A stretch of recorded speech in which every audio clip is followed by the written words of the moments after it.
Well, it's time now for Wildlife Wednesday. We're here now with wildlife expert Robin Grabowski of Center Wildlife Care. Robin, it's always so nice to see you. Thank you for being here. And while we do have our wildlife friend here today, we're actually not talking about turkeys. No. We're talking about something that's another animal that's having trouble this season. That's right. For a much different reason. Yeah, every year we get many birds, and especially this time of year we get bald eagles suffering from lead poisoning.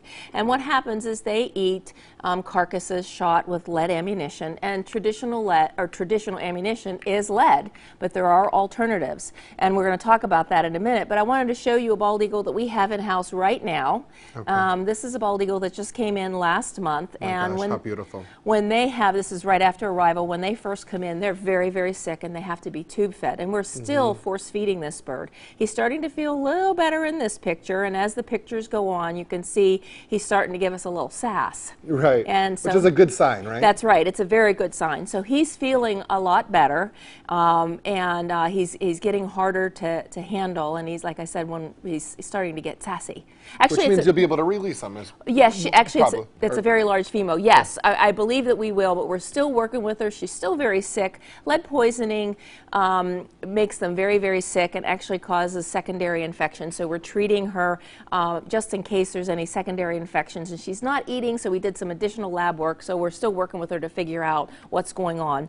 And really quick though, some folks at home, and I know that like we're talking about hunting, and so when we're talking about, you know, they're killing a deer, they might say, well, why do I care about saving this bird? Well, these birds are important to our ecosystem, and just like any animal really out in the wild is, right? Well, that's right, and there are alternatives. It's not just safer for the birds. If you are harvesting that deer for meat, it's safer for your family also, because the lead from a lead bullet can travel 18 inches from the channel. Wow. Yeah, and that's actually a lot. I mean, 18 inches. That's not. It sounds small, but it's not. You know? Yeah, it's quite large. Yeah. And so there are alternatives. You can get non-lead ammunition in the form of copper, and I have some examples here. This is a lead bullet. I have several hunters in my family. Guess what they get for Christmas? I love that. That's a great stocking stuffer. That's right. And so this is what it looks like when it goes through. It balloons out. I don't know if you can get close up there. And so this is actually a hollow point copper bullet. You can buy non-lead or copper bullets, and they mushroom out like this. So they are an effective kill if you are hunting for food. And so that's one of the concerns that people have. And if you're looking for 22 rounds for varmints, they actually have 22 rounds that is copper. So there are non-lead alternatives out there. And really, you said pretty cost effective too. I mean, I said, is it a big difference between, I mean, because that's something that could deter people from choosing the other option, right? It's really not that much more expensive, and you're being safer for your family. That's right. It's not that much more expensive. And if you think about it, you're not buying that many bullets for hunting. You know, if you have a lot Not if you're any good. So, if you have a whole bunch of lead ammo, use it for target practice.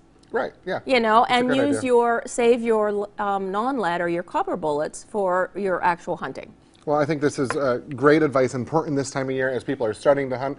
And if people wanted to call you and ask you more about this, or if they find an animal that's injured, like the eagle that we saw, how do they do that, Robin? They can look on our website. We have lots of information about lead on our Facebook or website, wildaboutAnimals.net, including some very good webinars. But they can call us at any time if they have any question at 814-692-0004. Thank you so much, Alex. Robin, thank you. It's always nice to see you. Happy Thanksgiving. Have a wonderful Thanksgiving. Yes, thank you. After the break, we're continuing the pardoning of a turkey. He's right here.